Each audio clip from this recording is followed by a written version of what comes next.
Maybe closer to knowing the truth, scientists embarked on a 2-week deep-sea dive into the Pacific Ocean near Papua New Guinea, retrieving possible UFO material from a meteor on the ocean's floor.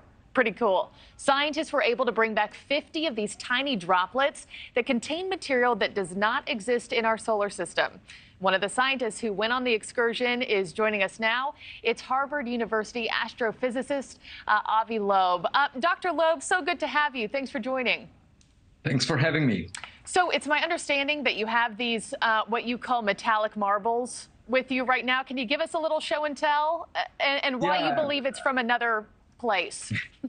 Well, I actually got a delivery from FedEx of the materials, and here is one of the vials that contains some of these spherules that we call them.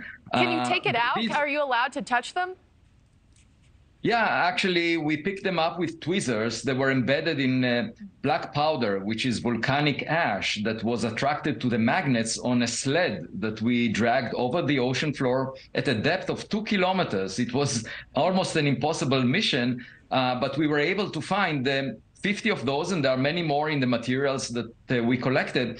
And they appear as millimeter size, milligram in mass, marbles, metallic marbles. My daughter asked if she can put one on a necklace, and I said, they're so small you can't thread them. Yeah, but what are they, doctor?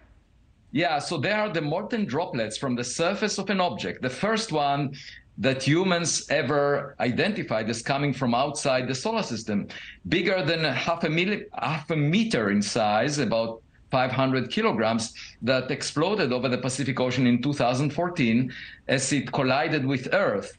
And it was moving faster than 95% of all the stars in the vicinity of the sun, and moreover, was tougher in material strength than even iron meteorites, than all 272 space rocks cataloged by NASA. And doctor, if this happened, 10 years ago, why now? And why did you suspect that this meteor in particular at the bottom of the ocean would have signs of alien life? What tipped you off?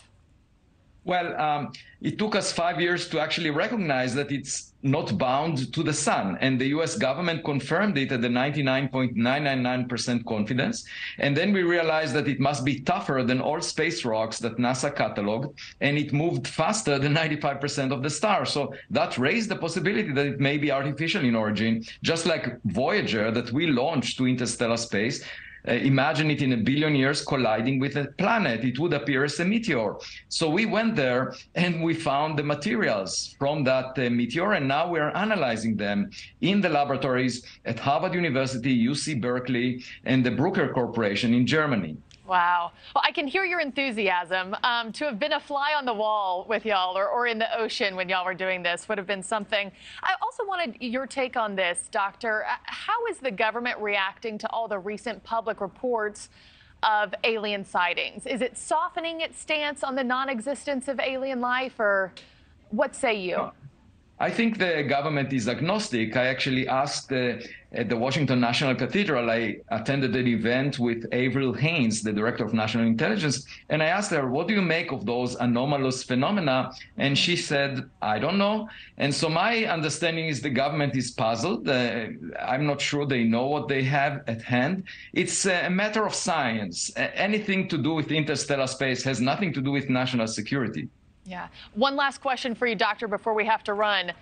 Do aliens exist, and should Americans be concerned? Not concerned at all. I think it's arrogant of us to believe that we are the smartest in our cosmic neighborhood, and we can learn from a smarter kid in our class. Yeah. Well, Dr. Avi Loeb, professor from Harvard, thank you so much, and congratulations on your findings. Very exciting. Thank you for watching. Go to newsnationnow.com to find NewsNation on your television provider. And don't forget to click the red subscribe button below to get more of NewsNation's fact-driven, unbiased coverage.